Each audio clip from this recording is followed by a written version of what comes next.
The events of January 6, 2021 are often portrayed by Democrats and their friends in the media as an insurrection. It's a loaded word meant to imply that protesters were mounting an organized rebellion against the U.S. government. That description might fit the left's narrative of what happened on that day in Washington, D.C., but it's a far stretch from the truth, according to our guest today, Julie Kelly, author of a new book, January 6th, How Democrats Use the Capitol Protest to Launch a War on Terror Against the Political Right. Julie is also a contributor to American Greatness. It's great to have you here at the Daily Signal. Rob, thanks so much for having me. Let's start from the moment that this happened at the U.S. Capitol. You have described in other interviews and in the book how you were immediately suspicious or skeptical of the media narrative that was forming on that day. What were the red flags in your mind? It, first of all, was so out of character for any other Trump rally. You know, how many rallies has he had, including huge ones that had taken place in November and December, late in 2020? None of them had turned violent. I mean, people just weren't behaving that way. So I think that really raised some red flags. It just looked so out of character. And also just the instant branding of it as an insurrection. That word was planted, seeded very early that day, and then it just kept rolling. So you had lawmakers referring to it as an insurrection while it was going on. Joe Biden gave his speech at like 4 o'clock that day. He called it an insurrection. George W. Bush called it insurrection. Like, where did this term come from? So to me, it just sounded like collusion. Like it was like a Fusion GPS type orchestrated campaign, PR campaign, but then a little more sinister behind the scenes. Like, who provoked this? How did this all happen? So that's some of the things I detail in my book. I'm glad you brought up the point about the word insurrection. Mm-hmm. Tell us why this was not an insurrection. And then I want to go a little bit deeper and ask about some of the things we see now playing out in our politics today, including in some congressional races where they're trying to use that same term to get some members of Congress thrown off the ballot. That's exactly right. And I think that should raise red flags in people's head. Was this just an organic uprising incited by Trump and the Democrats just happened to be weaponizing it, not just government agencies, but politically? Or was this mainly orchestrated and executed by Trump's political enemies? Of course, he has a lot of them, to do exactly what they're doing right now. So yes, they're targeting these people as insurrectionists, but how can you overthrow a government with no weapons, with no orchestrated groups who were doing it? Of course, the only person who had a firearm or used it that day was the officer who shot and killed Ashley Babbitt. You have kind of these ragtag militia groups. They also did not have any weapons. So the idea that this was an insurrection to overthrow the government that day just makes no sense. But it's a term that the public could grasp super easily. Politicians could, Joe Biden, everyone in charge. And so that is now, of course, no one's been charged with insurrection, but it doesn't matter. It's just lawfare and it's propaganda. Yeah, it certainly seems like they are politicizing it to the extent that they can benefit in their own elected offices and pursuing an agenda that they want to do. Now, the interviews you have done reveal what you just remarked on. This was a rather spontaneous event. It was a protest that started at the other end of the National Mall near the White House and proceeded to the U.S. Capitol. As you did these interviews and learned more about the day, what are some of the most revealing details that you want to share with our listeners? So first of all, Rob, the idea that Nancy Pelosi and Muriel Bowser kept the Capitol intentionally insecure that day. I've spoken with the D.C. National Guardsmen. They were stationed at the Armory at 6 a.m. that day.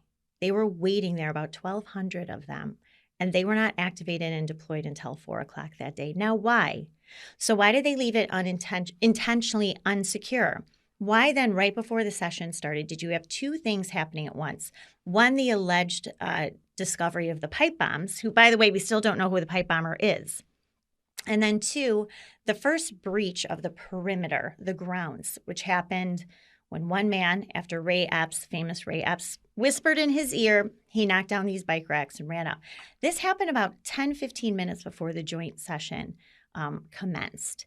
So you have all these interesting timelines. Now, the people who were at Trump's speech were still there.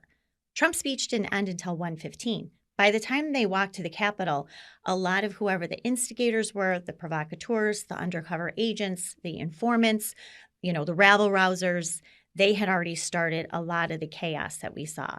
So people who were coming from Trump's speech really didn't know what was going on. And as I say repeatedly, Rob, the people who wanted the proceedings that day shut down were not Republicans, they were Democrats.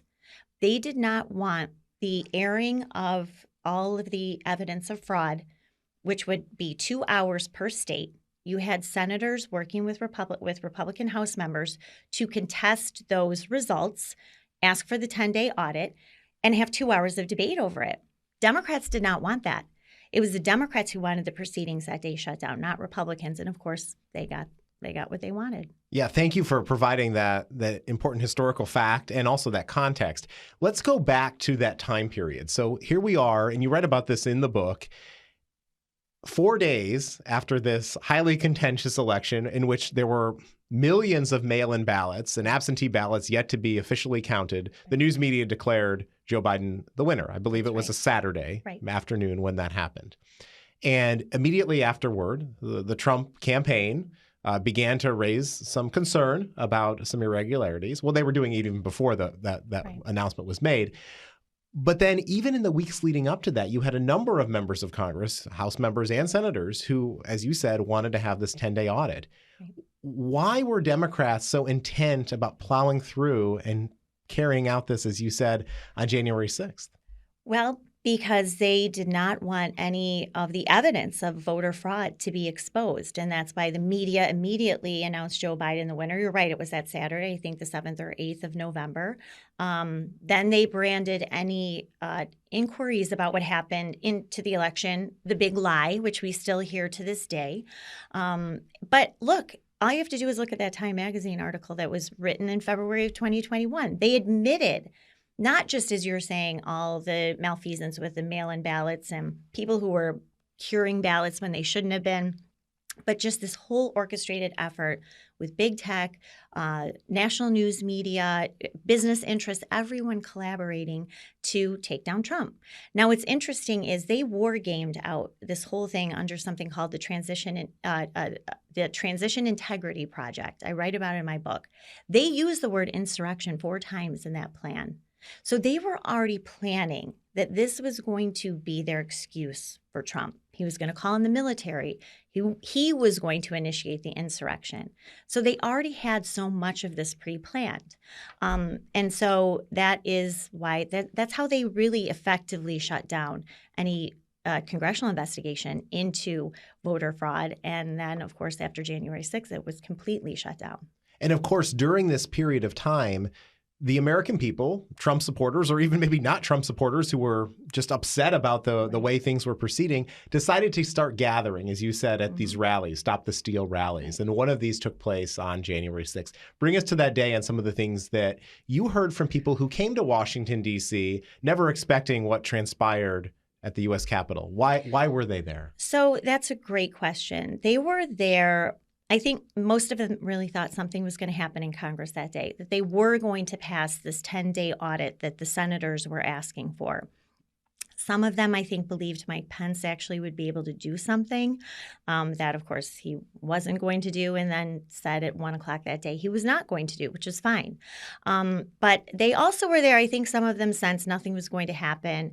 This was kind of a way to see Donald Trump, listen to his speech, sort of say thank you, be with like-minded Americans, protest what they believed was a rigged election. And so people say it was a great event. People who were at, and there were hundreds of thousands of people there. There was great spirit, camaraderie. People were singing. They had flags. And then they went to the Capitol. And, of course, it was all over after that. So let me ask you specifically about that. Many media outlets incorrectly reported many of the details that happened on January 6th, including the circumstances of Officer Brian Sicknick's death, which the New York Times and others had to famously correct their errors. What stands out to you as some of the most egregious falsehoods that the media put forward in the aftermath of that day? So the Officer Sicknick story has to be at the top of that list because what happened, Rob, as you know, 4 Trump supporters died that day. Ashley Babbitt killed by a police officer. Roseanne Boylan probably died because of what police officers were doing that day, and likely 2 other men, because what was happening is law enforcement officers were throwing flashbangs into the crowd, dousing people with tear gas, using rubber bullets against protesters. These are people outside. They're not even near the building. They just started attacking these people around 1:15, 1:30. So that led to a lot of the confrontations you see on cherry-picked video. But what happened was the night of January 7th, U.S. Capitol Police announced that Officer Brian Sicknick had been killed in the line of duty, that he had been killed by protesters, basically. The next day, January 8th, the New York Times posts a report, an account based on 2 anonymous law enforcement officials saying that Brian Sicknick had been bludgeoned to death with a fire extinguisher by Trump supporters. Now, this story goes viral. Every major news organization picks it up. Democrat politicians pick it up. Even some Republican conservative outlets picked it up. No questioning about whether this was true or not. So this prompted all sorts of outrage, led to a lot of optics like his procession through the Capitol. He was laid in state. His remains were laid in state in the Capitol Rotunda. He was eulogized by Nancy Pelosi and by Chuck Schumer. His remains were taken to Arlington National Cemetery. The whole idea was that Trump supporters were responsible for murdering a police officer. Well, what happens after all that's over? The New York Times quietly retracts their story, says we have no evidence that he was killed by anyone with a fire extinguisher. But it was too late, because they had gone for 5 weeks and had all the optics that they needed. And it even made it into the House Democrats' impeachment memo, that New York Times citation, and it's still in there. So one of my big questions is, if January 6th was so bad, why do they have to lie about it? That's just one of the big lies that they told. Well, of course, the D.C. coroner comes out in April and says Brian Sicknick died at the age of 42 of natural causes.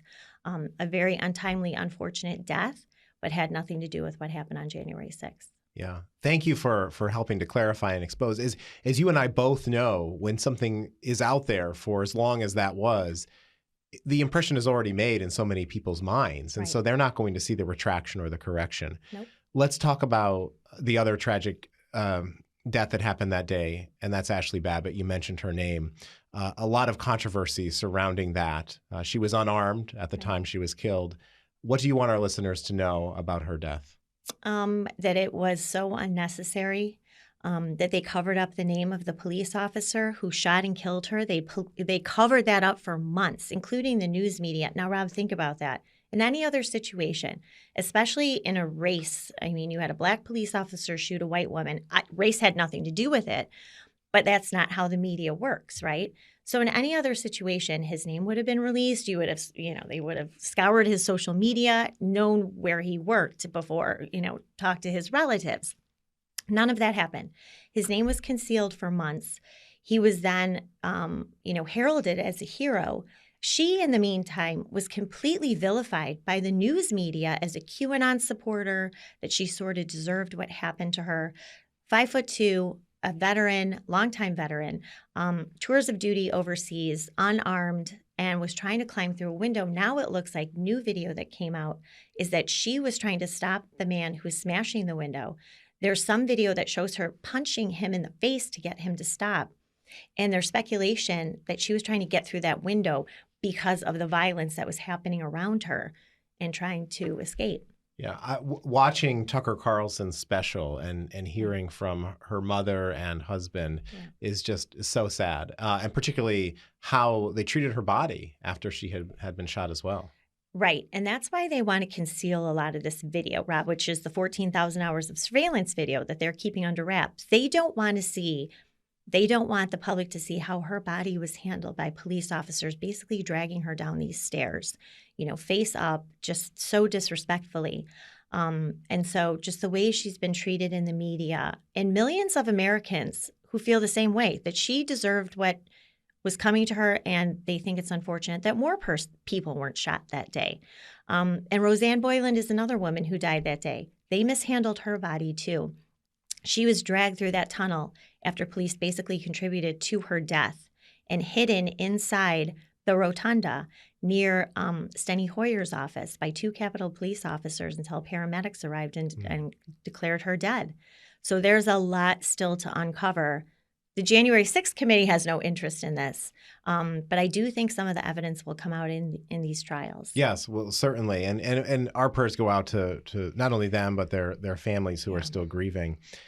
You've talked about the police, and you write in the book that they were responsible for a lot of the violence that took place through some of their actions, which you have already mentioned in the interview. As you reported this, what did you discover about the police and the steps that they were taking that led some people to act the way they did? I was shocked. I remember the first man, he's still in the DC jail. He sent me a video that he had taken that showed police throwing flashbangs into the crowd, and I was shocked. Now, this was 4 months after I had started reporting it. I had never seen anything like this. So you see him saying, look at this, they're throwing flashbangs into the crowd. They're exploding in people's faces. And then they were throwing something called sting balls, which when it hits the ground deploys these rubber bullets. So you see people bleeding from these rubber bullets. And I thought, well, why were they doing this?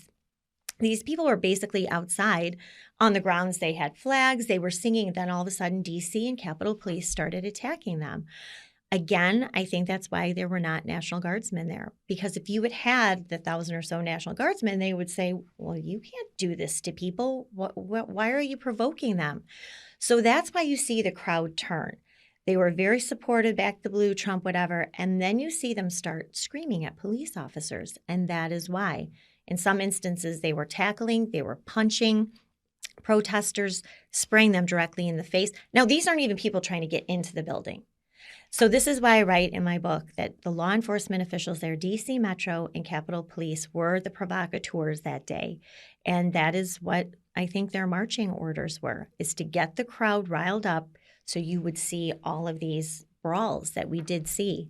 And so another reason why they want to keep the video under seal. Sure. And naturally, if you put yourself, you or I put ourselves in that position and we feel that we're being attacked. I mean, I can only imagine the natural human reaction to a situation like that. Right. You also talk about the FBI having informants at the Capitol that day. This is one of the areas where I feel like we still are missing a lot of information. What can you tell us today about what we've learned so far? We've learned that we need to learn a lot more. Okay. Right? So we already know that informants were run into 2 of the militia groups because it's been confirmed in court filings and also the New York Times. We know that the FBI will not answer any questions about, say, Merrick Garland refused to answer Tom Massey's question about who Ray Epps was, said he didn't know, which he probably does not know. Merrick Garland is like Robert Mueller, right? He's not running that department. Lisa Monaco is running it, his deputy, a former Obama top official.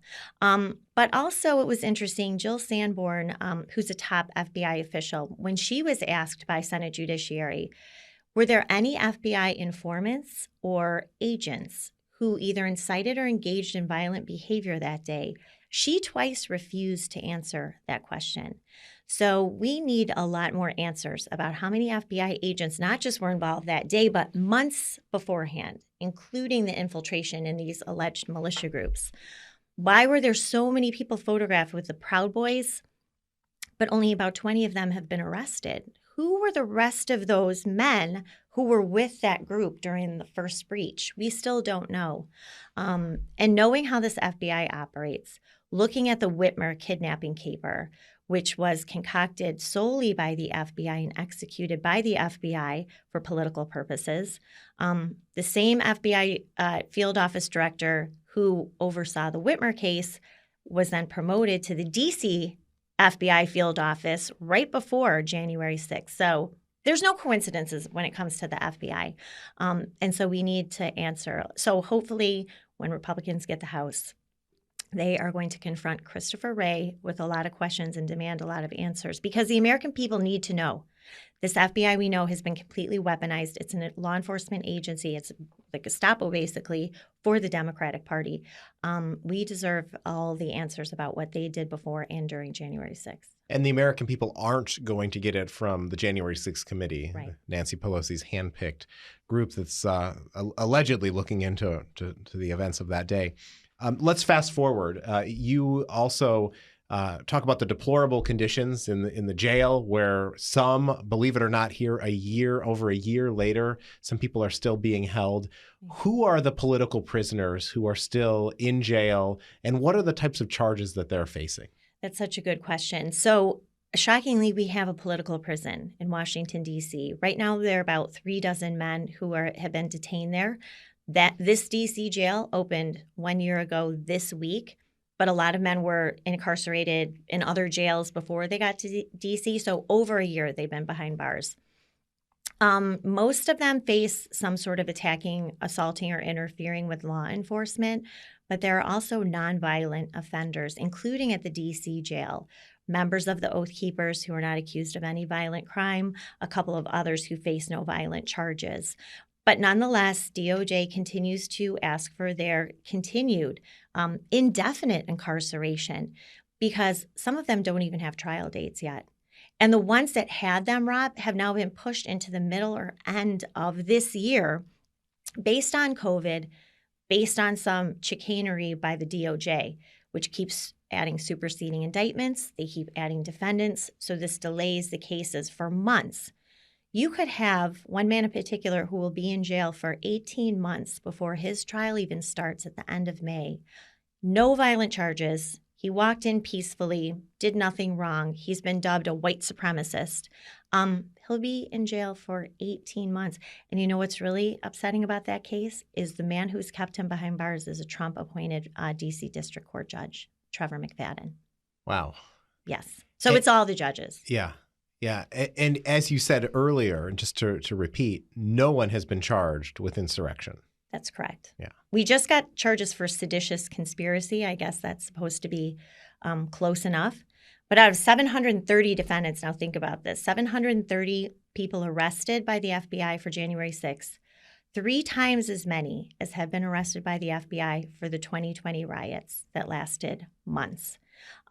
So these men will be in jail. Their trials are being delayed, and they are political prisoners. They are being kept there because of their involvement in January 6th, and that's the only reason why. And paint a picture for our listeners of what it's like in that. You use the word deplorable in the book. What are the conditions like that they're currently facing in that jail? Well, in the D.C. jail, for the first several months, they were under solitary confinement conditions, again, based on COVID. They were separated from the general population, saying it was for their own protection because most of the people in the D.C. jail are convicted criminals and there wouldn't be fans of Trump supporters. Neither are the guards. And so there have been reports of physical assault, some very explicit strip searches that actually required one man to be transferred out of there to another jail, racial slurs. The only newspaper that's distributed there is the Nation of Islam newspaper. They are withholding discovery evidence that's sent to the jail, so they can't even see their evidence against them. If they're not vaccinated, they can't meet in person with their defense attorney, which of course, constitutional violation. But I think it's really the solitary confinement conditions. They're back to 22 hours a day in their cell. Again, the premise is COVID, but they're really just being tortured. And again, not convicted of any crime. No reason for them. Most of them have no criminal record. Some of them are veterans. And so there's no reason for them to not be released back home awaiting trials that the DOJ and judges keep delaying. They pose no threat to the community. They're not a flight risk. And so they're just keeping them there to torture them. Thank you for helping to expose and reveal to not only our listeners, but to the world about what those conditions are, because if it weren't for you and a few others, I don't think we would truly know. And you've spent so much of the past year dedicating your life to getting the truth about January 6th to a bigger audience and making sure that where others in the media or the Democrats in Congress have failed or ignore the opportunity to do so, you're stepping in and filling that void. So we are thankful for that. Thank you. As you sit here today, what would you say if you had to pick one or two of the biggest issues that you want to get to the bottom of? What would those be? the number one issue would definitely be the government's involvement. So FBI and other agencies, what they did to provoke that day. And also, I would want to get to the bottom of what these prosecutors are doing, what they're showing the grand jury. We already know that they've misled the grand jury on two of the most prevalent misdemeanor charges. So I really want to expose everything that's happening at DOJ with these prosecutions, their correspondence with other political actors. But most importantly, I think what happened with the FBI. And I do, before I forget, want to give a shout out to, there was no structure in place either, Rob, to help any of these defendants. And so a woman of one of the detainees actually started what's called the Patriot Freedom Project, and it's patriotfreedomproject.com. And she really single-handedly helped raise money. Dinesh D'Souza contributed $100,000 to it, which really got it started because no lawyers would step up and help these people. So I do think the narrative is shifting quite a bit, and we are seeing some lawyers and people step up to help them. But there was a huge vacuum there. And you're dedicating a portion of the proceeds from the sale of your book to that. We'll make sure to link to it in the transcript and in the show notes. Thanks. So looking back a year later and all of the work that still needs to be done, why are you still dedicated to doing this? I mean, I imagine you've come under personal attack from those on the left for seeking the truth. What motivates you to keep going, and why should the American people still want these answers? That's such a good question, because this is wrong. It should not be happening in America. You know, Rabbi, I talked to the wife of a detainee the other night, and she's like, I never thought this would be happening in America. It just should not be happening. The Democrats should not be using the weapons of war against American citizens. And they are. And they're escalating it. They're doing it with the J6 committee, but they're certainly doing it with this DOJ and FBI. It's just wrong. And if we are going to keep our country protected from the enemies in our own country, which is the left and the Democratic Party, then we need to expose what they're doing. And so I think I keep doing it because it's right for the country, but also on behalf of all of these people whose lives are seriously being destroyed and really had no one to speak up for them. So that's why. Thank you, Julie. Thank you for what you're Rob. doing. Thank you for writing the book. Again, it's called January 6th, How Democrats Use the Capitol Protest to Launch a War on Terror Against the Political Right. Thank you for visiting with the Daily Signal today. Thanks so much for having me.